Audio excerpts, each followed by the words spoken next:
안녕하세요. 오늘도 사연살롱을 찾아주셔서 감사합니다. 환갑을 앞둔 아줌마예요. 마라톤이 시작되면 좋든 싫든 끝까지 달려야 하는 것처럼 인생도 태어난 이상 끝까지 살아야 하잖아요. 그런데 그게 쉬운 일이 아니더라고요. 이제는 살아갈 날보다 살아온 날이 많은 저는 요즘 들어 내가 인생을 제대로 살았나 되짚어보게 됩니다. 돌이켜 생각해보면 제 인생의 절반은 아들을 위해 살았던 것 같아요. 아들은 내게 있어 존재의 이유이자 내 인생 전부였거든요. 제 결혼 생활은 순탄치 않았어요. 정확히는 동거라고 해야겠네요. 남편에게는 가정이 있었거든요. 그 사실을 몰랐던 저는 혼인신고도 하기 전에 아들을 낳았고 얼마 뒤 집으로 찾아온 남편의 본처를 통해 뒤늦게 남편이 가정이 있는 남자라는 사실을 알게 됐어요. 그저 평범한 가정에서 필부필부로 살아가고자 했던 제 꿈이 산산조각이 나는 순간이었죠. 본처 앞에서 저는 그저 파렴치한 내연녀일 뿐이었으니까요. 몰랐다는 뻔한 거짓말은 집어치워. 너처럼 부모도 없고 가진 것도 없는 년을 내 남편이 왜 만나겠어. 네가 돈 보고 덤벼든 게 뻔하지. 애는 내가 키워줄 테니 넌 떠나. 애를 데려가겠다는 말을 들은 순간 결심했어요. 내 아이와 함께 당장 이곳에서 도망쳐야겠다고요. 그래서 3, 7일도 안 된 아이를 안고 그 길로 도망쳐 나왔어요. 저에겐 이럴 때 힘이 되어줄 친정도 없고 나와 내 아이를 받아줄 곳은 세상 어디에도 없었어요. 그래서 무작정 밤기차를 타고 서울에서 가장 먼 곳으로 떠났죠. 그렇게 도착한 곳이 부산이었어요. 나무를 숨기려거든 숲으로 가라는 말처럼 사람들로 북적이는 대도시로 가야 들키지 않을 것 같았거든요. 동도 트기 전 도착한 부산역 주변은 한산하다 못해 을씨년스러웠어요. 마치 우리 모자의 앞날처럼 말이에요. 부산역 뒤로 길게 늘어선 모텔 거리를 따라 한참을 걸었어요. 그렇게 찾아 들어간 싸구려 여인숙에 짐을 풀고 아이를 눕힐 수 있었죠. 세상 모르고 새근새근 잠든 아이를 보니 그렇게 눈물이 흐르더라고요. 너는 어쩌다 하고 많은 부모 중에 이 못난 어미를 만나 고생이니 앞으로 평생 애비 없는 자식으로 살아야 할 텐데 불쌍해서 어째. 차마 입 밖으로 내지도 못하고 속으로 되뇌며 한참을 울었어요. 아침이 되자 주인 할머니가 방문을 두드리곤 방 안으로 밥상을 밀어 넣어 주었어요. 뭐라도 먹어야 젖이 돌지 않겠냐고 하시면서요. 도다리가 들어간 미역국에 밥을 말아 한술 뜨려는데 내 처지가 한심해서 눈물이 나는 거예요. 미역국을 먹는 건지 눈물을 먹는 건지 꾸역꾸역 입에 숟가락으로 떠 넣었어요. 주인 할머니는 그런 제 모습을 애처롭게 바라보셨죠. 사정이야 어쨌건 아는 키워야 하지 않겠나. 다 묻고 문 앞에 내놔라. 경상도 특유의 무뚝뚝함 뒤에 담긴 따뜻한 마음 덕분에 저는 매 끼니마다 주인 할머니의 미역국을 먹으며 아들에게 젖을 물릴 수 있었어요. 이후에도 주인 할머니는 여인숙에서 아이를 키우며 살 수 있게 돈벌이가 되는 일감도 가져다 주시고 여러모로 우리 모자를 도와주셨어요. 할머니는 사고로 일찍 세상을 떠난 아들 내외가 남긴 어린 손자와 함께 살고 계셨는데 아이는 엄마 정이 그리워서 그런가 저를 곧잘 따랐어요. 제가 아들에게 젖을 물리고 있으면 방에 들어와 한참을 바라보곤 했죠. 어린아이의 눈빛이 어찌나 쓸쓸해 보이던지 제 마음이 다 뭉클했어요. 그래서 더 정이 갔는지도 모르겠네요. 전 눈이 침침한 할머니를 대신해 아이의 손톱도 깎아주고 바가지를 씌우곤 앞머리를 잘라주곤 했죠. 목욕탕에 갈 때도 데리고 가서 때도 밀어주고 때때로 떡볶이며 김밥도 만들어 먹였어요. 아이는 그런 제게 정이 많이 들었는지 어디를 가든 꼭 졸졸 따라다녔죠. 모르는 사람이 보면 제 아들인 줄 착각할 정도였어요. 그러던 어느 날이었어요. 늦은 밤 주인 할머니가 제 방으로 찾아오셨더라고요. 평소와 달리 한참을 망설이시다가 입술을 달착거리며 어렵게 부탁을 하셨어요. 네? 학부모 상담을 대신 가달라고요? 자식 새끼 먼저 보내고 딱 저거 하나 남았다 아이가. 딴 건 몰라도 어린 것 가심에 못을 박아가 쓰겄나. 네, 부탁 좀 할게. 딱 하루만. 우리 형석이 엄마 노릇 좀 해주소. 국민학교에 입학하고 처음 맞는 학부모 상담에 당신 대신 참석해 엄마 노릇을 해달라는 거였어요. 그동안 주인 할머니께서 저한테 해주신 것도 있고 형석이에 대한 짠한 마음도 있어서 저는 그러겠다고 했죠. 난생 처음 해보는 담임선생님 상담에 왠지 긴장이 되더라고요. 혹시나 실수를 하지는 않을까? 가짜 엄마인 게 탄로나면 어쩌나 걱정을 하면서 교실로 들어갔어요. 그런데 그런 저를 보더니 형석이가 엄마!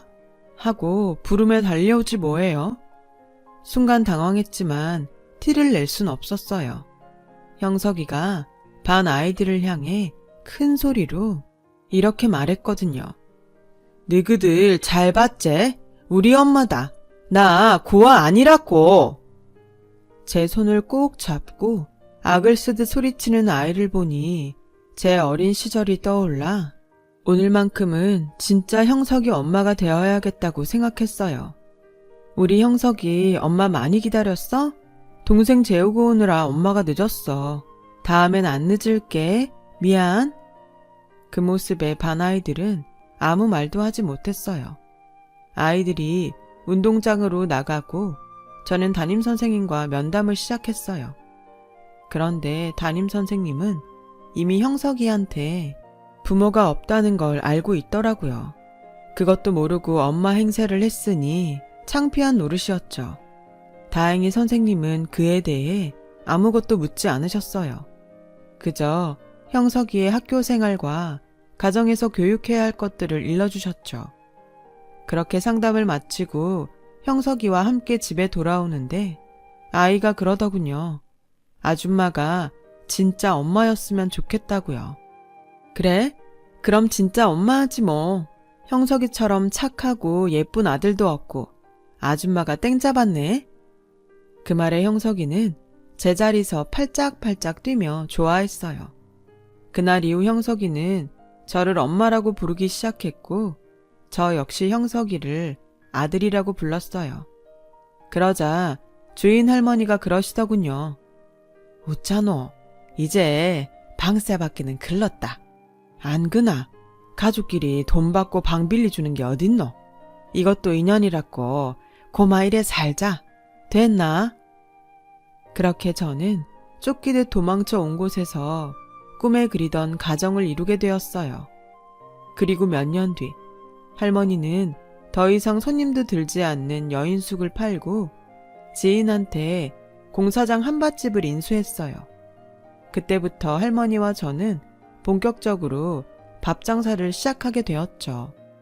공사장 특성상 남들 다 자는 시간에 식당 문을 열어야 해서 아침 일찍부터 움직여야 했어요.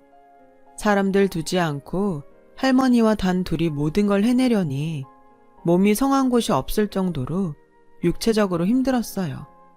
그래도 몸이 힘든 만큼 돈은 잘 모이더라고요. 대신 거친 공사장 인부들이 종종 저에게 야한 농담을 건네며 추근대곤 했는데 그럴 때마다 할머니가 물바가지를 뿌리며 욕설을 퍼부어대곤 했어요. 그 주둥이 확 꼬매버리기 전에 당장 꺼지라. 한 번만 더 와가 허튼 수작 부리모 니 죽고 내 죽는 기다. 알겠나? 그런 할머니 덕분에 저는 거친 사내들 속에서 10년 가까이 무사히 장사를 할 수 있었어요. 그러는 사이 제 아들은 국민학생이 되었고, 고등학생이 된 형석이는 바쁜 저를 대신해 제 아들을 입히고 씻기며 친동생처럼 살뜰히 보살펴 주었어요. 어느새 진짜 가족처럼 된 우리는 오순도순 잘 살고 있었어요. 그 일이 생기기 전까지는요. 점심 장사를 마치고 할머니와 늦은 점심을 먹고 있었는데 웬 남자가 식당 안으로 들어오더라고요. 그런데 얼굴이 낯이 익더라고요. 작은 사모님, 저 윤기사입니다. 그 말에 얼굴을 자세히 보니 남편의 차를 몰던 운전기사더라고요. 그 순간 온몸에 소름이 쫙 끼쳐서 아무 말도 못하고 벌벌 떨었어요. 서울 바닥을 다 뒤져도 못 찾겠더니 여기 계셨네요. 아드님은 무사하죠? 사장님이 많이 보고 싶어 하십니다. 본처와의 사이에서 자식이 없었던 남편은 제가 아이와 함께 도망친 이후 사설업체에 의뢰해 우리 모자를 찾아왔다고 하더라고요. 그러다 얼마 전 저랑 닮은 사람을 부산에서 봤다는 얘기를 듣고 윤기사를 시켜 직접 확인하라고 보낸 거였죠. 저 우리 민석이 없인 못 살아요. 그러니 제발 저 못 본 걸로 해주세요. 그렇게만 해주신다면 제가 무슨 수를 써서라도 그 은혜 갚을게요. 제발 한 번만 눈 감아주세요. 네? 그 순간엔 정말 전 재산을 다 주고서라도 아들을 지키고 싶은 심정이었어요. 처음엔 절대 안 된다고 정색을 하던 윤기사는 바닥에 무릎까지 꿇고 통사정을 하는 저를 보곤 잠시 생각에 잠겼어요. 그리고는 모시는 분을 배신하면 저도 모가지 날아가요. 저도 가정이 있는 몸인데 작은 사모님 사정 봐주다가 내 식구들 길거리 나 앉을 수도 있다고요. 치킨집이라도 하나 차릴 돈이라도 있으면 모를까. 그 말에 옆에서 얘기를 듣고 있던 할머니가 끼어들었어요. 그 돈 내가 줬구마. 조금만 기다려 주이소. 내 은행 가가 돈 찾아올라니까. 할머니는 앞치마를 벗어던지고 나가셨어요. 그리곤 잠시 뒤 누런 서류 봉투에 돈다발을 담아오셨죠. 이 돈 받고 그 짝은 오늘 여기서 아무것도 못 본 겁니다. 행여라도 돈만 챙기고 오늘 일을 한마디라도 씨부리마. 네, 가만 안 둘 깁니다. 알겠는겨? 윤기사는 할머니가 내민 봉투에 정신이 팔려서 연신 고개를 끄덕이며 죽을 때까지 입 다물고 살겠다고 약속했어요. 그리고는 돈봉투를 가슴에 품고 도망치듯 가버렸죠. 윤기사가 나가자 할머니는 제 손에 통장을 쥐어주시며 그러셨어요. 니는 이 길로 집에 가 민석이 데리고 떠나라. 저놈아 분명히 다시 온다. 돈 떨어질 때마다 니 찾아와서 돈 뜯을 놈이다. 우리 인연은 여기까진갑다. 이 돈이면 작은 전빵 하나는 차릴 수 있을 기다. 어딜 가든 굶지 말고 밥 든든히 잘 챙기 먹고 살아야 한다. 내한테 연락할 생각도 하지 말고. 그래야 네 아들 지키고 살 수 있다. 내 말 알겠지? 퍼뜩 안 있나고 뭐하나? 할머니의 호통에 정신이 번쩍 든 저는 집으로 달려가 짐을 꾸렸어요. 때마침 학교에서 돌아온 형석이가 저를 보곤 눈이 휘둥그레졌죠. 형석아, 엄마가 끝까지 보살펴주지 못해서 미안해. 아프지 말고 할머니랑 잘 살아야 해. 언젠가 꼭 다시 찾아올게. 형석이는 무슨 일이냐며 이렇게는 못 보낸다고 문을 막아섰어요. 저는 그런 형석이를 밀쳐내고 아들과 함께 집을 나왔어요. 우리가 택시를 타고 골목을 빠져나갈 때까지도 형석이는 울먹이며 저를 따라왔죠. 그 모습에 가슴이 찢어질 듯 아팠지만 내 아들을 지키기 위해선 어쩔 수 없다 다짐을 하면서 애써 외면했어요. 그렇게 부산을 떠난 우리 모자는 수원에 자리를 잡았어요. 한동안 형을 찾아대던 아들은 시간이 지나자 조금씩 부산 생활을 잊어갔어요. 할머니가 주신 돈으로 안채가 딸린 분식집을 차린 저는 아들과 먹고 살기 위해 모든 걸 잊고 살기로 했죠. 가족의 따스함을 모르고 살았을 때는 몰랐지만 이미 경험한 이상 그 허전함은 이루 말할 수가 없더군요. 공사장 인부들 틈바구니에서 오랜 시간 버틸 수 있었던 것도 다 할머니의 그늘 덕분이란 걸 뼈저리게 느낄 수 있었으니까요. 더는 취객으로부터 저를 보호해줄 사람도 없고 저 대신 아들을 돌봐줄 사람도 없었어요. 그 모든 게 온전히 제 몫이 된 거예요. 기댈 곳 하나 없이 말이죠.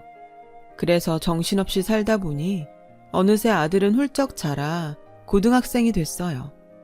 자식도 자라면 남이라더니 머리가 큰 아들은 밖으로만 돌았어요. 하나뿐인 가족인 엄마보다는 친구가 우선인 아이가 되었죠. 아들이 자라는 동안 돈 버느라 신경을 못 써준 거에 대한 복수라도 하듯이 아들에게서 저는 점점 사라져갔어요. 그렇게 세월이 흘러 아들은 대학을 졸업하고 취업 준비생이 됐어요. 전 세계적으로 불황이 길어진 탓에 졸업하고 2년이 다 되도록 변변한 직장에 들어가지 못한 아들은 집에서 하루 종일 컴퓨터 게임을 했어요. 남들 일할 땐 자고 늦지막이 일어나 배달 음식을 시켜 먹곤 게임을 하는 게 아들의 일과였어요. 그리고는 마치 빚쟁이 독촉하듯 하며 제게서 돈을 가져가곤 했죠. 뭔가 단단히 잘못했다고 생각했지만 관계를 돌리기엔 이미 너무 멀리 온 것 같았어요. 그 무렵 저는 오랜 시간 육체노동을 해온 탓에 관절염이 심해져 젓가락도 제대로 쥘 수 없는 상태가 됐어요. 거기다 간에 무리가 갔는지 황달 증세도 심하고 조금만 움직여도 금세 지치고 까부라지기 일쑤였죠. 그래서 더 이상 가게를 운영할 수 없게 되었어요. 그러다 보니 수입이 없어 가게세도 밀리고 생활이 말이 아니었어요.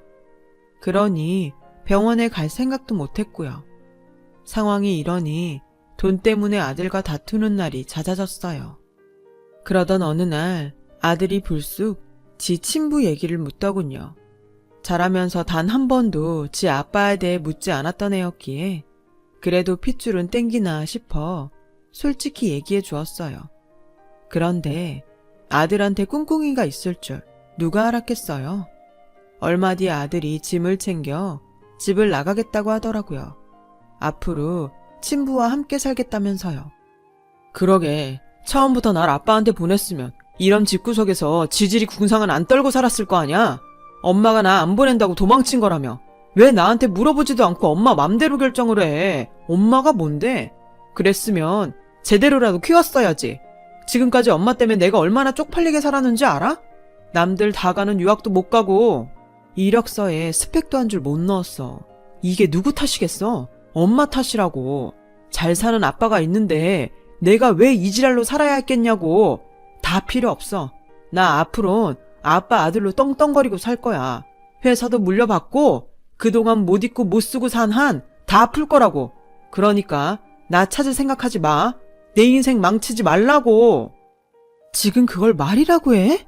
이 엄마가 누구 때문에 지금껏 이러고 살았는데 네가 어떻게 엄마한테 이럴 수가 있어? 너 내 아들 맞니? 내 아들 맞냐고. 난 널 첩자식으로 눈치 보고 살게 하고 싶진 않았어. 그것뿐이야.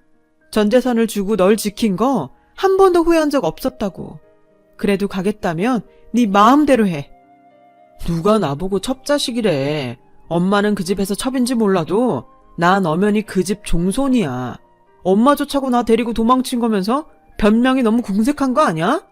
암튼 엄마랑은 더는 못 살겠으니까 앞으로 나한테 엉겨붙을 생각도 마.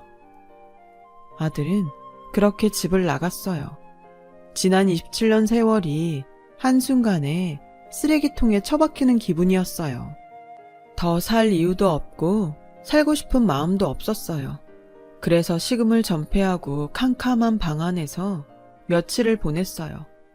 그러다 정신을 잃었고 눈을 떠보니 병원 응급실이더군요. 가게 주인이 월세가 밀렸다고 찾아왔다가 안채에 쓰러져 있는 저를 발견하곤 119에 신고를 했다더군요. 솔직한 심정으로 차라리 죽게 놔두지. 뭐하러 고생을 했나 싶었어요. 그런데 그 순간 정말 기적 같은 일이 일어났지 뭐예요. 엄마 맞죠? 저 형석이에요. 저 기억하시겠어요? 하얀 의사 가운을 입은 선생이 저를 보고는 그러지 뭐예요. 자세히 보니 부산에서 함께 살았던 형석이가 분명했어요. 형석이는 제 손을 덥석 잡고는 제게 안겨 한참을 울었어요. 그동안 저희 모자를 애타게 찾았다며 왜 몸이 이 지경이 되도록 뒀냐며 서럽게 울더라고요. 간이고 신장이고 제대로 기능하는 게 하나도 없을 정도로 망가져 있다면서요. 민석이는요? 엄마가 상태 이런 거 민석이 그놈도 알아요. 뭐 한다고 엄마를 이러고 뒀대요.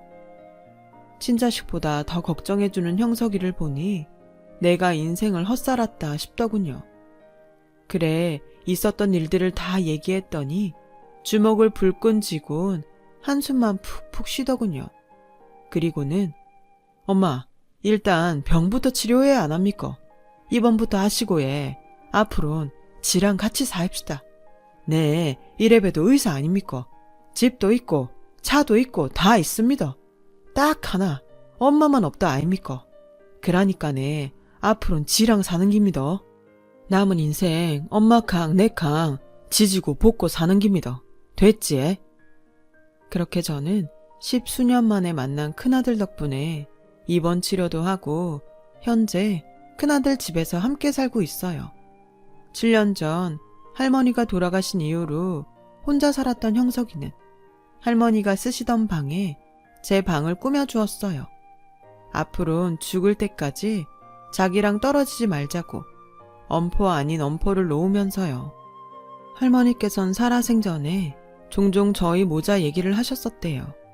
형석이도 할머니도 제가 그랬듯 저를 그리워하다가 같이 있던 흔적이 많았던 한밭집을 그만두시고 다른 곳으로 옮긴 게 지금 이 집이라더군요.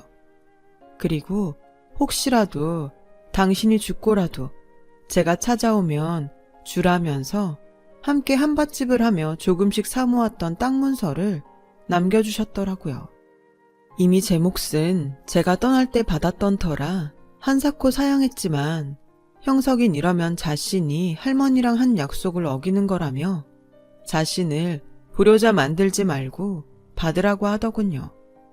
그래서 면목 없지만 땅 문서를 받아들었어요. 그러는 사이 몸도 많이 회복됐고 일상생활에 어려움도 없어져서 하루는 형석이와 함께 예전에 살던 부산집을 찾아갔어요. 그 사이 부산도 많이 변해서 우리가 살던 집자리에 아파트 단지가 들어섰더군요. 10년이면 강산도 변한다더니 그 말이 딱이었죠. 온 김에 부동산에 들러 할머니가 남겨주신 땅에 대해 알아봤는데 글쎄 그 사이 값이 많이 올라서 수십억 금싸라기 땅이 되어 있더라고요. 안 그래도 사겠다는 사람은 많은데 땅 주인이 연락이 닿지 않더라며 적당한 작자가 나서면 연락을 줄 테니 연락처를 남기고 가라더라고요. 하루아침에 돈방석에 앉은 기분이었죠. 형석이는 이게 다 착하게 열심히 산 보상이라며 다 제 복이라고 하더군요. 남편과 자식한테 버림받은 박복한 년인 줄 알았는데 말년에 든든한 큰아들도 생기고 금싸라기 땅까지 생기다니 형석이 말대로 제게 복이 있긴 한 모양이었어요. 그렇게 행복한 시간을 보내고 있는데 앞으론 연락도 하지 말라던 아들놈이 지가 먼저 전화를 했더군요. 친부집에 들어가 재산 물려받을 욕심에 치매 걸린 지 아빠 똥기저귀 갈아가며 병수발을 했더니 친부가 죽자마자 본 부인이 전 재산을 홀라당 빼서는 도망을 쳤다는 거예요. 평생 애 못 낳는다고 구박하고 여자 문제를 속썩인 네 아빠 죄는 자식인 네가 대신 받으라고 편지까지 남겨두고 말이죠. 불행히도 아들은 남편 호적에 오르지 못해서 친부 재산에 대해 법적으로 아무런 권리도 없다더라고요. 소송을 한다 해도 본부인이 상속자니 자기한텐 떨어지는 돈도 없다면서 이제 어쩌냐고 꺽대고 울더군요. 이 집도 팔려서 며칠 안에 비워줘야 하고, 그럼 나 당장 갈 데도 없어. 가게에 가봤더니 엄마가 이사 갔다고 그러던데 어디로 간 거야? 나 거기서 좀 살자, 응? 엄마면 자식 부양할 의무가 있는 거잖아. 안 그래? 애초에 엄마가 나랑 아빠를 떼어놓지만 않았어도 내가 이 모양 이 꼴은 안 됐을 거 아니냐고. 따지고 보면 이게 다 엄마 탓이니까 엄마가 나 책임져. 돈 많은 친부 찾아간다고 병든 엄마를 버린 놈이 낯짝도 두껍지. 자식 부양이 어쩌고 하면서 자기를 책임지라네요. 아무리 부모는 전생에 자식에게 빚진 자라고 하지만 이건 아니죠. 부모 자식 간에도 도리가 있는 건데 제 아들놈은 그걸 모르더군요. 누굴 탓하겠어요. 다 제 죄인걸. 그래서 결자해지의 심정으로 못돼 먹은 아들놈 교육시키는 차원에서 전화기에 대고 쌍욕을 퍼부어줬어요. 그동안 애비 없이 살게 만든 게 미안해서 싫은 소리 한 번 안 하고 늘 가여워하며 참고 살았는데 더는 안 되겠더라고요. 이런 미친놈아, 네가 그러고도 인간이냐? 자식 부양의 의무? 다 죽어가는 엄마 버리고 돈 많은 친부 찾아간 놈이 할 소리냐? 나 더는 너 같은 인간 말종놈이랑 부모 관계로 엮이기 싫다. 피 한 방울 안 섞이고도 날 데려다 보살펴주는 진짜 내 아들 형석이랑 100년 만년 살 테니까 넌 네 구미에 맞는 새엄마 찾아서 살아라. 네 놈 목소리도 이젠 치가 떨리니까 앞으론 전화도 하지 마라. 전화를 끊고는 한참을 씩씩거렸어요. 그러다 서름이 복받쳐 어걱대고 한참을 통곡했죠. 네 배로 낳은 자식한테 모진 소리를 하고 속 편한 부모가 어딨겠어요. 그런데 받은 상처가 너무 커서 아직은 내 아들을 받아줄 마음이 안 생기네요. 혹시라도 땅 얘기를 들으면 그거 뺏어먹겠다고 달려들까봐 진짜 제 것도 아닌 그 가슴 아픈 땅을 말이죠. 그것도 두렵고 한 번 날 버린 놈이 두 번은 못 버리겠냐는 생각에 겁도 나더라고요. 그래서 형석이한테 말해서 땅 명의는 형석이 앞으로 해뒀어요. 혹여라도 나중에 내 아들이 지 권리를 요구하지 못하도록 말이죠. 원래 내 몫도 아닌데 당연한 거죠. 저는 그런 땅이 없어도 착하고 든든한 큰아들이 옆에 있으니까 그걸로 그간의 고생을 보상받은 기분이에요. 이제 큰아들한테 잘 어울리는 짝을 지어주면 그걸로 제 역할은 끝이 아닐까 싶습니다. 참 인생이란 게 제 마음대로 되지도 않고 힘들었지만 어떤 좋은 일들로 귀결될지 모르는 게 인생 같습니다. 제 사연을 들어주셔서 감사드리고요. 여러분의 인생에도 복된 날이 깃들길 바랍니다. 여러분, 사연 댓글에 응원과 현명한 조언 부탁드려요. 좋아요와 구독은 저에게 큰 힘이 됩니다. 오늘도 좋은 일 가득하세요.